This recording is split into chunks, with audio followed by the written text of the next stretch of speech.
दबावों से नहीं, दिनचर्या से आती है ताकत। ताकत, ऊर्जा, स्टेमिना की बात करने जा रहा हूं। आजकल ये भ्रम लोगों में हो गया है, विशेष करके कुछ ऐसे युवा जो जिम में जाते हैं, वहां पर तमाम प्रकार के सप्लीमेंट्स लेते हैं मसल्स पावर बढ़ाने के लिए।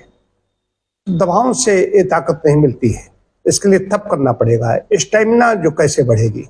स्टेमिना बढ़ाने के लिए आपको नेचर की ओर ध्यान देना होगा, नियमित व्यायाम करना होगा, नियमित समय पर भोजन ग्रहण करना होगा, नींद पूरी लेनी होगी। सिद्धांत तो ही है प्रकृति के, लेकिन स्टेमिना की बात करते हैं कि स्टेमिना बड़ी कम हो जाती है। कई तरीके से व्यक्ति को जीवन में ऊर्जा की, स्टेमिना की आवश्यकता पड़ती है, ताकत की आवश्यकता पड़ती है। दैनिक कार्य से लेकर के संतानोत्पत्ति हो, कुछ भी हो, उसके बिना कहीं स्टेमिना के बिना कोई कार्य नहीं हो सकता। तो कहने का अभिप्राय यह है कि टॉनिक और सप्लीमेंट कृत्रिम रूप से थोड़ी देर के लिए देते हैं, स्टेमिना लगता है कि स्टेमिना हमारे शरीर में आ गई है, लेकिन अगर हम छोड़ देते हैं तो फिर वैसे ही हाल हो जाता है। 24 घंटे में एक बार उस मेडिसिन चाहिए, सप्लीमेंट चाहिए। ये बहुत बड़ा सप्लीमेंट का कारोबार भी चल रहा है। तो आप नेचर की ओर मुड़िए, प्रकृति की ओर आइए, प्रकृति की ओर लौटिए। ये फालतू के भ्रमजाल में मत पड़िए। जैसे लोहा तपा करके मजबूत किया जाता है, जितना ज्यादा तपाया जाता है उसका पानी चढ़ा दिया जाता है तो मजबूत हो जाता है।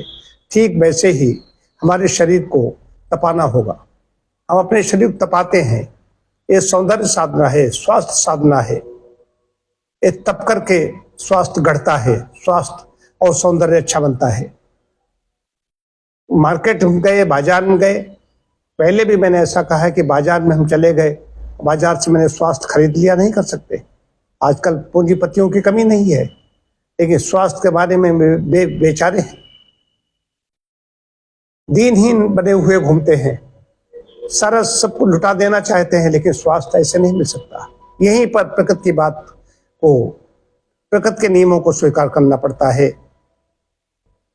परमात्मा का एक ऐसा विधान है, नहीं तो सारे निर्धन हैं, लोग उनका शोषण कर लेते।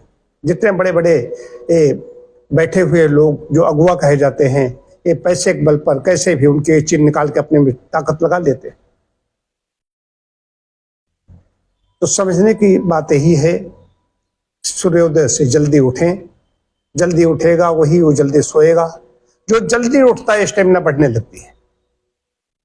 और उठ गए हैं तो श्वसन क्रिया लंबी हम कर लेते हैं, दीर्घ श्वास प्रश्वास का व्यायाम हो जाता है। या तो शारीरिक श्रम करे, उससे श्वसन हो, नहीं तो प्राणायाम करे। लेकिन शारीरिक श्रम करना ज्यादा अच्छा है, उसमें टहलना, दौड़ना ये बहुत जरूरी। खाली योगासन हम करते रहते हैं तो भी बात नहीं बनेगी। मूवमेंट हमारा कितना हो रहा है, नेचर में टहलना है, दौड़ना है, योगासन है, साइकिलिंग है, तैरना है, जो कुछ है सब करें, लेकिन समग्र होना चाहिए। खाली एक चीज से काम नहीं चलेगा। तो ताकत ऐसी बनेगी कि व्यक्ति दीर्घजीवी होगा, ताकतवर होगा, उसको रोग वोग जो नैराश्य हैं ये नहीं घेरे रहेंगे, तन मन से स्वस्थ रहेगा, प्रफुल्लित रहेगा और जीवन में कुछ करेगा, उस समाज को कुछ दे करके जाएगा। ये विशेष बात है।